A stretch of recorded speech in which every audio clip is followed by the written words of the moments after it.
You're listening to the Digest This podcast, and I'm your host, Bethany Cameron. Hey guys, I'm losing my voice a little bit, so I'm going to do my best. Podcaster's worst nightmare, right?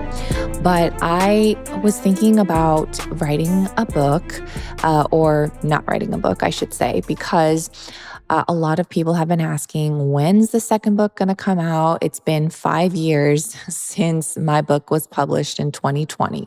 So I wanted to give you guys a little bit of context of not just me personally, but for the majority of people out there that have a book in Barnes and Noble and Target and like all these places, I want to share the backstory of how the process happens because it is very costly, saying that right up front, and you don't make a lot of money unless, you're Martha Stewart or Michelle Obama, right? Then obviously, or writing a book, like that is what you do for a living. But for a lot of people, it is not the case. So that is kind of what I want to share. And I may not ever write a book. Who knows? Never say never.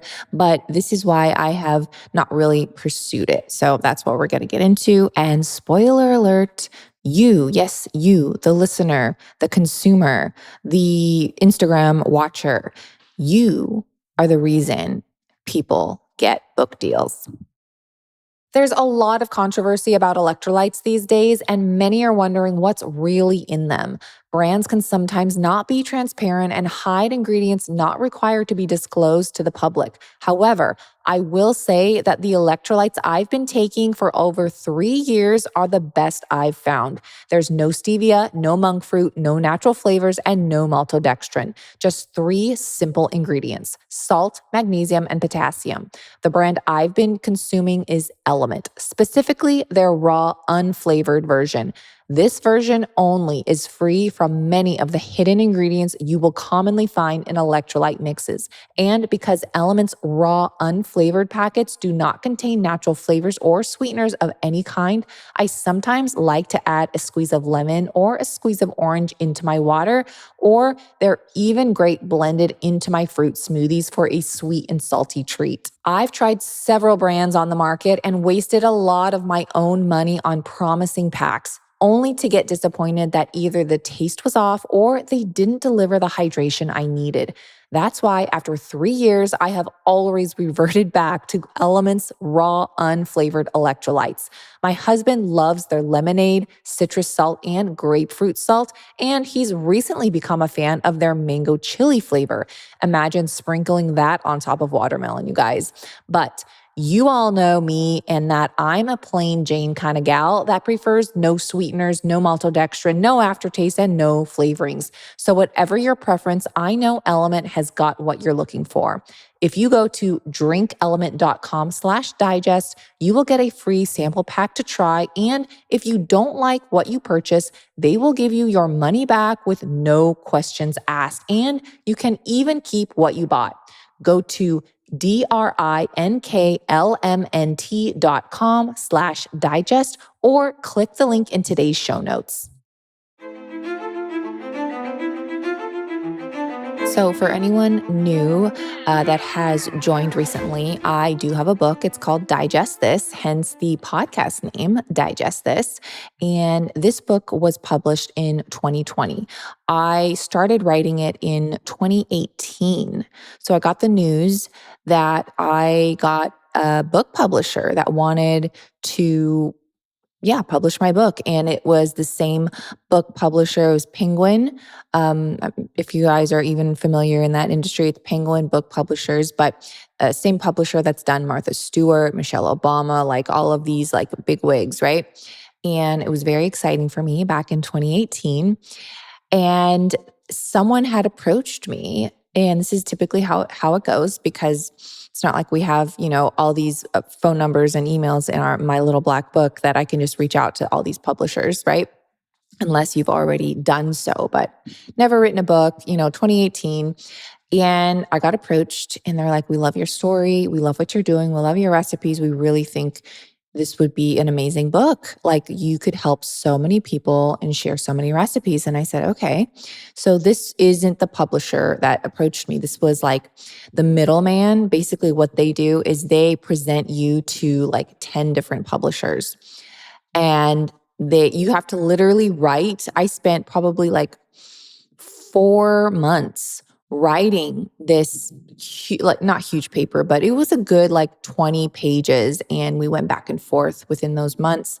They said, okay, I think this is good, and you only get a certain time of the year to present. So that's why it was 4 months too, because leading up to the 4 months, it's like, okay, here's your window of opportunity to present. And then that's it. And then we have to wait for the next time to present, whether it's like 6 months out or sometimes it's a year out.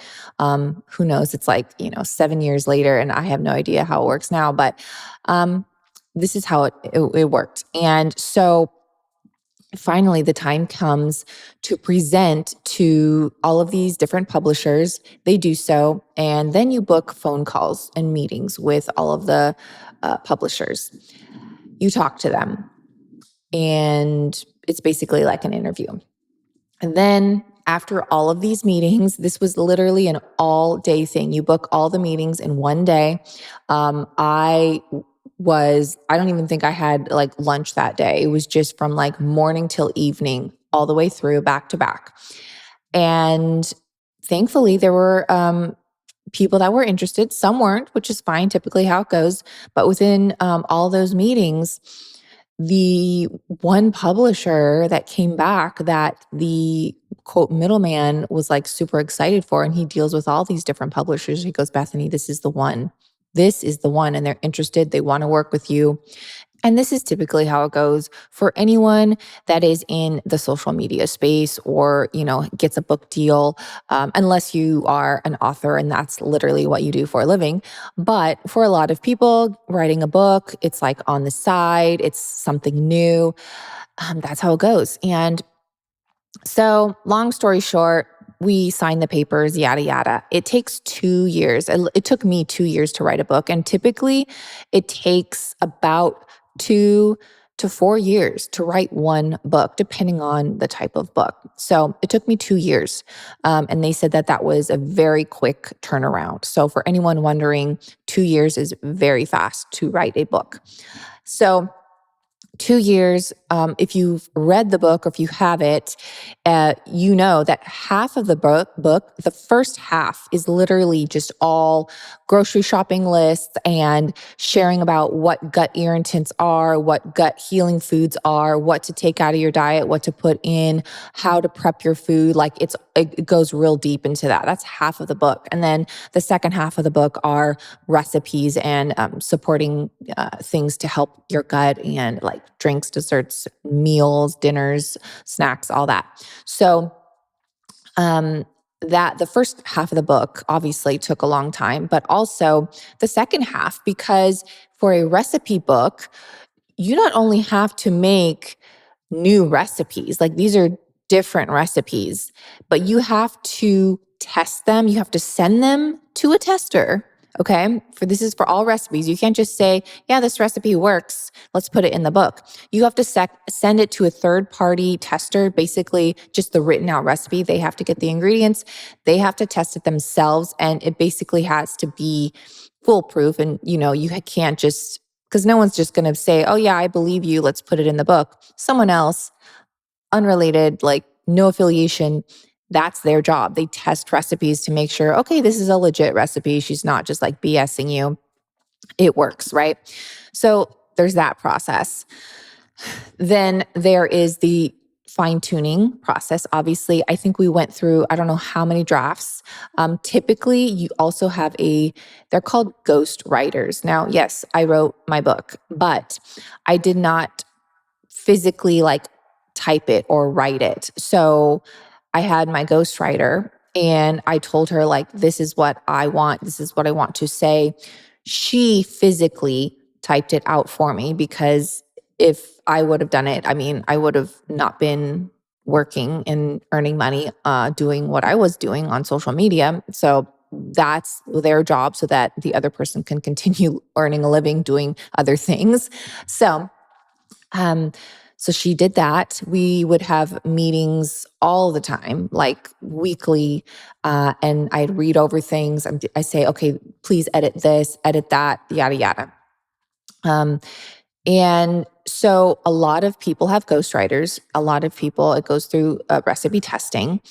And let me tell you, when you first get a book deal, I can't speak for everyone, but in general, I can tell you this. I'm just going to tell you the numbers. So when I got the book deal, I got an initial, in collab, I got $30,000. Like in 2018, that's great. That's big. It's a lot of money for even today. It's a lot of money, 30,000. And then that's upfront. And then of course people think, oh, well, then you get royalties for every book sold. I'll get into that in a second. So I get 30,000. That sounds great, right? So, but within those $30,000, it is up to the author, which is me, to pay for the ghostwriter, and is also up to me to pay for the photography. Now, the publishers insisted that I do not do my own photography, even though at the time I was using my Nikon camera. Now I haven't opened that camera in so long. The pictures are so beautiful. I miss using that camera because it's beautiful photography. But now, as we all know, Instagram doesn't like beautiful photography. They like iPhones. If you guys don't know, yes, Instagram, I don't want to say hides, but they don't show like the beautiful photos or like whatever anymore. And now it's just real, so it doesn't really even matter. But it's just, they want you to use your iPhone, and they can recognize if it's an iPhone or if it's imported from a nice like Nikon camera. So that's a side note. So I stopped using my Nikon. I just use my other camera or my phone, and we do it that way. Anyways, back to the photography. So I had to pay for a photographer for all of the photos. So you are responsible for that. The ghostwriter was, I want to say the ghostwriter was about 10 grand. Okay. And then the photography, which of course I was also responsible for, the professional photographer for food, she was 15 grand. So if you've done the math, I got $5,000 from my book because the author has to pay for the ghostwriter and the photography. So I got $5,000. Now I know you're thinking, but the royalties, right? So within all contracts, you do get a royalty only if the sales of the book exceed so many hundreds and hundreds of thousands of books sold. So, I did not sell 1 million books. Okay. I didn't. Most people don't. And I think, honestly, the reason why, I can't say for sure, but it got published. It came out in Barnes and Noble. It came out online, like anywhere everyone could reach it. And it came out April 2020, May or April, I can't remember, but it came out like spring 2020. This was, if you were following back then, this was when I was in my condo. It just came out, and it just came out right when COVID was in the thick of it. Like spring 2020, April, if you all remember, we couldn't go to work. We were in lockdown, like grocery stores weren't even open. It was like the thick of COVID. No one was flying. Like this is when it came out. And so we had all of these arrangements where I was going to fly. I was going to be on TV, national television, the news. I was going to be like doing my whole book tour. Obviously that didn't happen because of COVID. So it didn't get the exposure that the publishers and I were all planning on. And COVID dragged on for quite a while. I want to say not until like 2022 did people start like really waking up, and things started to kind of open up a little bit more. But anyways, so I didn't get to do that. And, we were limited of how we could present the book and share it. So all of that to say, I'm very grateful, that I wrote this book, and people have, I don't know how many thousands of people have been healed from this book and tell me it's like their saving grace. But, and that brings joy to my heart for sure. I just wish more people knew about it. So all of that said, the royalties only happen when you sell so many hundreds of thousands of these books. Well, the royalties didn't come in. So now, unless you are some bigwig, you're not going to be making tons of money. And so all of that to say, it is a lot of work. It costs the author a lot of money, $25,000 if you did the math. And you're left, I was left with 5,000. And a lot of people are, and I'm so grateful. I wouldn't have, not done the book. I think it's a great thing to have under your name. You are a book. I'm a book author. It's great. You can still find it in Barnes and Noble. It's there. But I think a lot of people have misconceptions about, oh, you're a book author. Like you can just stop working and just live your life and get the royalties, which maybe for some people, if they made it big, huge, big time, you can also self-publish. I know that. You can do certain things, but to get in a store like brick and mortar, that is, you can't just self-publish and be like, hey, can you put my book in your store? Maybe small mom and pop shops could. All that to say though, that's why a lot of people do ebooks and things like that. And maybe I'll do one in the future. But and in fact, actually, we are doing one with Bethany's Pantry. So stay tuned for that. We're going to do a savory ebook for Bethany's Pantry. We already have a dessert one. If you go on bethanysPantry.com, there's an ebook, and I believe it's free. So we're not even charging for that one. So go there. But I just wanted to share kind of all the ins and outs and the time frame, 2 years of work, literally. And to get $5,000 out of it. I just that's why I'm so hesitant to write another book. And I think that's why a lot of people are. It's a great experience, but it's a lot of time and work for really not a lot of income when it comes down to it. And maybe you'll make it big, and maybe you'll, retire off of the book. Who knows? But I just wanted to share my experience, and really a lot of people's experience with when they get a book deal. It's really great, but years of work for, money that you can't even support your family with is just something that is not enticing to me.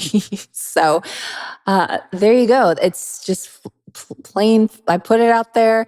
That way you know what really all the work entails. And there's a lot of people just really just trying to make it work. And I hope it does for them. And but that's why you don't see a lot of people even making a second book. I've seen so many people, so many influencers out there. They have a book. It's great. I have their book, and it's amazing. And you're wondering, how come you're not writing a second one? It's so much work. I think it actually is more work creating a recipe book than it is just writing a fiction book or something like that.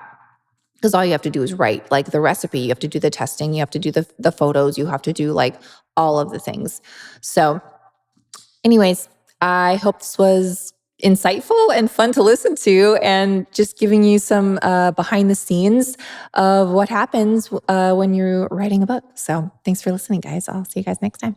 Thanks for listening to this episode of Digest This. If you enjoyed this episode, please leave a review in your podcast app to let us know. If you're ever wondering how you can support me and this podcast, sharing it with your friends and family is the best way. This is a Wellness Loud production produced by Drake Peterson and edited by Mike Fry. To check out more shows by my team, go to wellnessloud.com, and to email the show, message us at digestthispod@gmail.com. See you next time. The content of this show is for educational and informational purposes only. It is not a substitute for individual medical and mental health advice and does not constitute a provider-patient relationship. As always, talk to your doctor or health team first. Are you ready to rock middle age? I'm Dr. Tina Moore, Gen X truth teller and holistic physician. On the Dr. Tina Show, one of Apple Podcast's top alternative health shows, I share what actually works for metabolic health, hormones, and strength, backed by decades of clinical results, not trends. From loving the gym and hitting your protein goals to peptides and microdosing GLP-1s, it's all done the right way, not the hype way. Because menopause doesn't have to suck if you're fit. New episodes every Thursday, produced by Drake Peterson and Wellness Loud.